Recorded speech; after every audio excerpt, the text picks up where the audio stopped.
లను మోసం చేశారని మాజీ మంత్రి కేటీఆర్ ఆరోపించారు. కేసీఆర్ ప్రజా నాయకుడని, ఆయన గురించి మాట్లాడే అర్హత కాంగ్రెస్కు లేదని కేటీఆర్ ఫైర్ అయ్యారు. రైతుకు 15,000 ఇస్తామని చెప్పి రైతులను నిండా ముంచారని అన్నారు. రుణమాఫీ చేయకుండా రైతులపై పెను భారం పడేలా చేశారని దుయ్యబట్టారు కేటీఆర్. మూసీ గత పాలకుల నిర్లక్ష్యం వల్లే మురికి కోపంగా మారిందని విమర్శలు గుప్పించారు కేటీఆర్.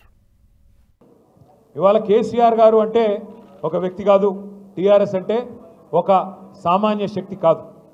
కొంతమంది కలలు కంటున్నారు, పిచ్చి కలలు కంటా ఉన్నారు. రేవంత్ రెడ్డి గారు నిన్న మొన్న మాట్లాడుతున్నారు, కేసీఆర్ను ఫినిష్ చేస్తా, బీఆర్ఎస్ను ఫినిష్ చేస్తా.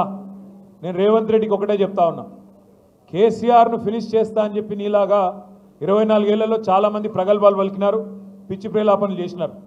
ఇవాళ ఒక్కసారి చరిత్రలోకి తిరిగి తొంగి చూడు. కేసీఆర్ను ఫినిష్ చేస్తా అన్న వాళ్ళు ఎవరన్నా ఇక్కడ ఉన్నారా? ఇంకా వాళ్ళు ఫినిష్ అయినరా? ఒక్కసారి చూసుకోమని చెప్పి నేను విజ్ఞప్తి చేస్తా ఉన్నా. రుణమాఫీ అంటివి, ఏమంటివి అన్నాడు? రుణమాఫీ చేస్తా. కేసీఆర్ ₹1,00,000 రుణమాఫీ చేస్తే మీరు రుణమాఫీ అయిన వాళ్ళు కూడా బ్యాంకు కురకండి, ఆగమాగం పొండి. కేసీఆర్ ₹1,00,000 మీకు మాఫీ చేసినాడు, నేను 2 లక్షలు చేస్తా. లోన్ తెచ్చుకోకపోతే అర్జెంటుగా తెచ్చుకోండి.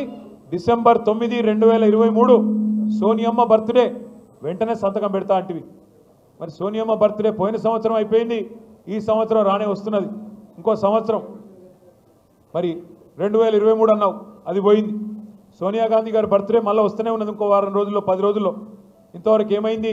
రుణమాఫీ అంటే సమాధానం లేదు. స్వాతంత్రం వచ్చిన నాటి నుంచి మూసీలోకి మురికి నీరు నిరాటంకంగా పోతానే ఉన్నది.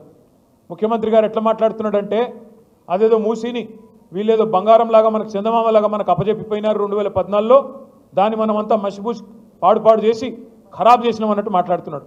ఒకసారి యాద్ చేసుకోండి, 2014 నాటికే మూసి మురికి కుప్పంగా మారిన మాట వాస్తవం కాదా? 50-60 ఏళ్ళు కాంగ్రెస్ పరిపాలన, 15-20 ఏళ్ళు తెలుగుదేశం పరిపాలన, ఆ రెండిట్లో ఉన్నది ఇదే రేవంత్ రెడ్డి కాదా? గతంలో తెలుగుదేశంలో ఉన్నాడు, ఇప్పుడు కాంగ్రెస్లో ఉన్నాడు. ఈ 2 పార్టీల కారణం కాదా మూసి మురికి కుప్పంగా మారడానికి?